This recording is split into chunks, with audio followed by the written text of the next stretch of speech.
आपने कहा कि भय मुक्त बंगाल बनाना एक बड़ा बीजेपी का सबसे बड़ा इस बार का एजेंडा भी है और इन्फ्लेक्टर्स की बात की है, लेकिन जिस तरह से मुख्यमंत्री ममता बनर्जी खुद स्टेज में खड़ी होकर ये कहती हैं कि बीजेपी अनऑफिशियल प्रेसिडेंट रूल लगा चुकी है, रिसफल हो रहा है आईएएस आईपीएस ऑफिसर का, अब कोई भी अगर किसी तरह का दंगा होता है तो उसकी जिम्मेदारी इलेक्शन कमीशन को लेना है और बीजेपी को लेना है। कल ही देखा गया रामनवमी के दिन में मुर्शिदाबाद में एक वायलेंस का वहां घटना को अंजाम दिया गया। तो सर किस तरह से देखते हैं, क्योंकि चुनाव है, एमसीसी लागू है और जिस तरह का माहौल अभी से बन रहा है, सर क्या कहना है इस विषय पर? देखिए, देश भर में जहां जहां चुनाव होता है, जिन अधिकारियों के कामकाज पर सवाल उठे हुए हैं, चुनाव आयोग उसके ट्रांसफर पोस्टिंग में दखल देता है, वो पूरे देश भर में हो। बंगाल में इसलिए ज्यादा दिखता है कि यहाँ सारे अधिकारी ही एक प्रकार से इनकी कैडर बन गए, तो यहाँ कुछ ज्यादा दिखाई पड़ता है। परंतु ममता बनर्जी जी अगर ये सोचती है कि विक्टिम कार्ड खेलकर हम सिंपैथी प्राप्त करेंगे, तो आपको कॉन्क्रीट मुद्दों का जवाब देना पड़ेगा और इससे बच नहीं पाओ। जहां तक लॉ एंड ऑर्डर का सवाल है, जहां जहां भारतीय जनता पार्टी की सरकारें आई, चाहे असम हो, चाहे उत्तर प्रदेश हो, एनडीए की सरकार बिहार में भी आई, हम बदतर से बदतर व्यवस्था से राज्यों को बाहर निकाले हैं। ये हमारा ट्रैक रिकॉर्ड है। बंगाल की जनता हम पर भरोसा कर सकती है। हम बदतर से बदतर हालत वाले राज्यों से एक अच्छे सुशासित राज्यों में परिवर्तन करने का हमारा ट्रैक रिकॉर्ड है और बंगाल में भी हम इसको आगे बढ़ाएंगे। ममता बनर्जी की कुशासन के अलावा और कोई मुद्दा है जो आप प्रवक्ता से उठाना चाहेंगे? उसके साथ साथ भाजपा का कोई रेवोल्यूशन है जेन जेड के लिए जो कुशासन खत्म होने के बाद? जरूर, भारतीय जनता पार्टी का शासन जहां जहां आया, हमने डेवलपमेंट को विकास का आधार बना। डेवलपमेंटल कामों से हमने युवाओं की रोजगारी को भी बढ़ाया है। एक प्रकार से आप आसाम का उदाहरण देखिए। आसाम सालों तक अलगाववाद से, आतंकवाद से पीड़ित राज्य रहा। आज 10,900 से ज्यादा युवा हथियार डाल चुके हैं। आसाम में शांति है, किसी भी प्रकार का उपद्रव नहीं है और मैं आज दावे से कह सकता हूं, आसाम का इंफ्रास्ट्रक्चर देश के विकसित राज्यों के समकक्ष बन चुका और आसाम में आज न केवल सेमीकंडक्टर, ढेर सारी इंडस्ट्री भी लग रही है।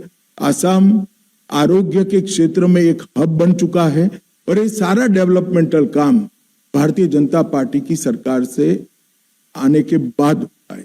ये हमारा ट्रैक रिकॉर्ड है, चाहे मध्य प्रदेश है, राजस्थान है, छत्तीसगढ़ है, उत्तर प्रदेश है, बिहार है। हमने सारे बीमारू राज्यों को विकसित राज्यों की श्रेणी में लाने के लिए एक चरणबद्ध प्रयास किया है और सफलता भी प्राप्त करी।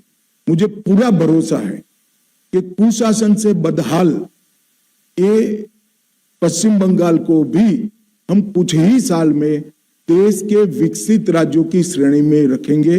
बंगाल के अंदर बहुत सारे नेचुरल संसाधन पड़े हैं, मां गंगा की यहाँ पर कृपा है, अकूत पानी पड़ा है, मेहनत का श्रमिक यहाँ पर है और बंगाल एक जमाने में इंडस्ट्री का, देश भर की इंडस्ट्री का हब हुआ करता था।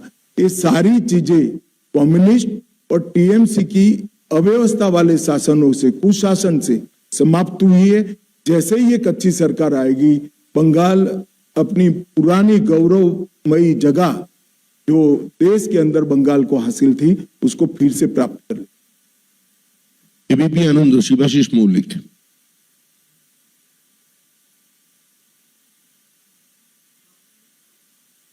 आपके आरोप पत्र में आपने कामदुनी से लेकर आर्जिकर तक महिलाओं के बारे में बहुत सारे जो निर्यातन के घटना घटी है पश्चिम बंगाल में, उसके बारे में जिक्र किए हैं।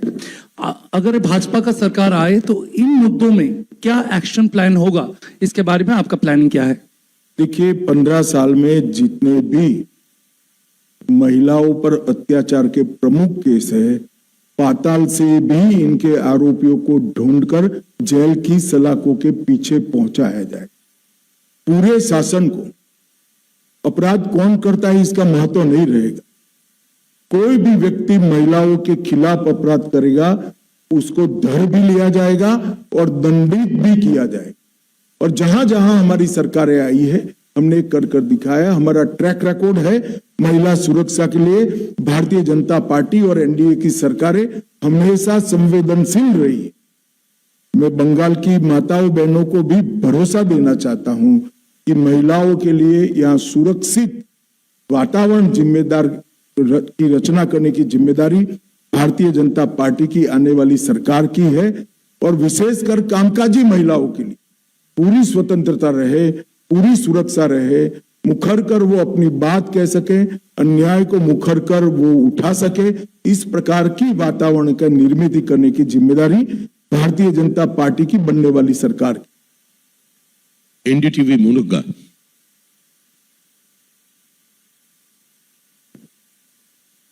मेरा आपसे सवाल है कि उत्तर बंगाल के लिए, पश्चिम बंगाल के लिए क्या रोड मैप होगा बीजेपी का? और जिस तरह से बात हिंदुओं की होती है तो रामनवमी पर एक बार फिर से हिंसा की तस्वीरें आई हैं मुर्शिदाबाद और उत्तर बंगाल के कई इलाकों से, कैसे देखते हैं आप इस? देखिए, इस बार थोड़ा कम ही हिंसा हुई है क्योंकि ममता जी के चहेते ऑफिसरों को चुनाव आयोग ने ट्रांसफर कर दिया। फिर भी हिंसा जरा भी नहीं होनी। हम सब समुदाय की सुरक्षा की यहाँ पर चिंता करेंगे और विशेषकर बहुमत समाज की, क्योंकि तुष्टीकरण के कारण बहुमती समाज के साथ यहाँ बड़ा अन्याय हुआ है। जहां तक उत्तर बंग का सवाल है, बहुत अन्याय हुआ है। पहले कम्युनिस्टों ने भी किया और बाद में ममता बनर्जी ने भी किया है। उत्तर बंग हमारे देश की सुरक्षा के लिए भी बहुत महत्वपूर्ण क्षेत्र है और समग्रता से बंगाल के विकास को अगर गति देनी है तो नॉर्थ बंगाल को भी गति देनी पड़ेगी। वहां इंफ्रास्ट्रक्चर, स्वास्थ्य, इंडस्ट्रियल डेवलपमेंट और शिक्षा, ये चारों क्षेत्रों को, और उत्तर बंग की जिस प्रकार की डाइवर्सिटी वाली कल्चर है उसको भी हम बढ़ावा देंगे, इसकी सुरक्षा भी करेंगे।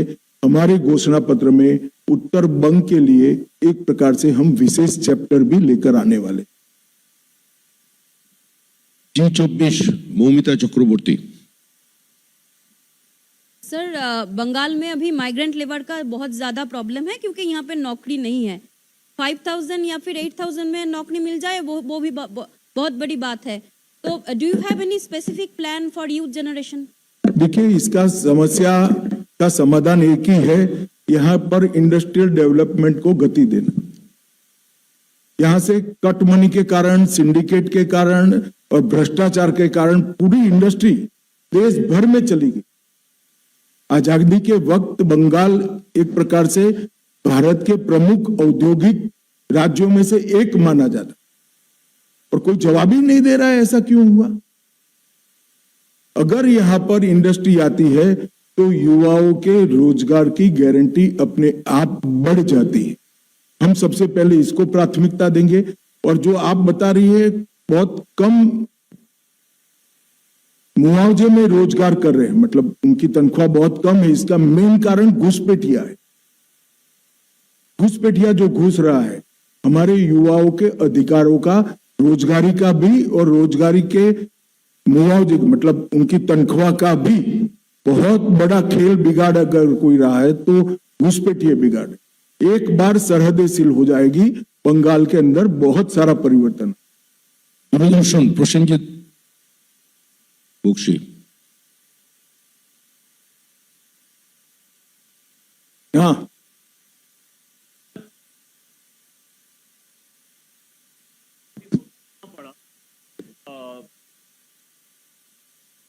अगर आप सरकार बना पाए तो ये हम टीचर बना ही पाएंगे अगर छोड़ दो। अच्छा, ठीक है। तो सरकार बनाने के बाद ये टीचर भर्ती प्रक्रिया में कुछ सुधार ला पाएंगे? और साथ में एक छोटा सा सवाल मैं जोड़ देता हूं कि पिछले कई दिनों से लोगों की सवाल है कि सीएपीएफ को ठीक तरह से इस्तेमाल किया नहीं जा रहा है, चाहे वो बासंती की मामला हो, चाहे जिस दिन प्रधानमंत्री आए थे उस दिन का मामला हो। एक तो मेरा एसएससी वाला सवाल है और दूसरा है सीएपीएफ को इस्तेमाल किया नहीं जा रहा है। बैठिए। जहां तक भर्ती का सवाल है, हम पारदर्शी भर्ती प्रक्रिया बंगाल को में इंट्रोड्यूस करेंगे जिससे किसी भी प्रकार का भ्रष्टाचार भर्ती प्रक्रिया में न हो। हमने कई हमारे राज्यों में पारदर्शी तरीके से भर्ती कर कर बताया है।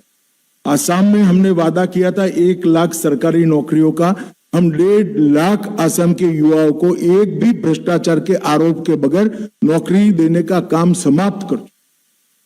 परंतु यहां दूसरा भी सवाल है, ढेर सारे भर्ती में जो घोटाले हुए, इसके कारण युवाओं की भर्ती के लिए जो मान्यता प्राप्त आयु है वो चली गई।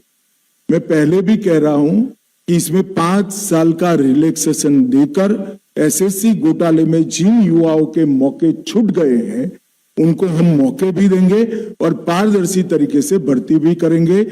ये सरकारी पद और भर्ती के लिए हम हमारे घोषणा पत्र में विशेष व्यवस्थाएं लेकर आने वाले हैं।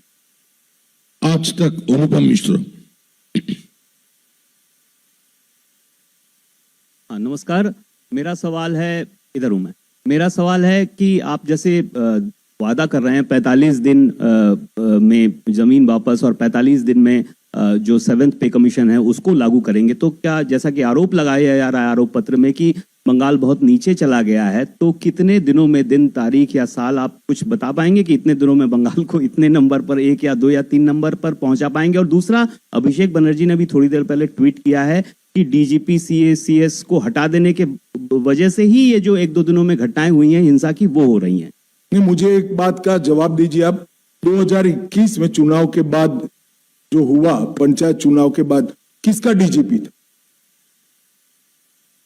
भारतीय जनता पार्टी के कार्यकर्ताओं को चुन चुन कर मार दिया गया। कैसे जस्टिफाई करेंगे अभिषेक बनर्जी? क्या बात करते हैं?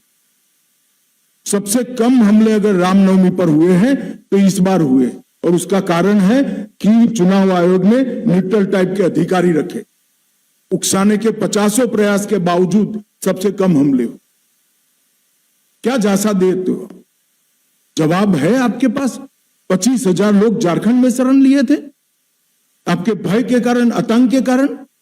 महिलाओं को प्रताड़ित किया गया था। और जहां तक आप तिथि की बात कर रहे हैं, हमें अभी तो मालूम ही नहीं है कि गड्ढा कितना है। हमारे लोग बैठ जाएंगे, बाद में मालूम पड़ेगा कि गड्ढा कितना है। तो तिथि भी 6 माह में सरकार बनाने के बाद जरूर बता दी। आनंदबाजार पत्रिका विप्रसी चैटर्जी।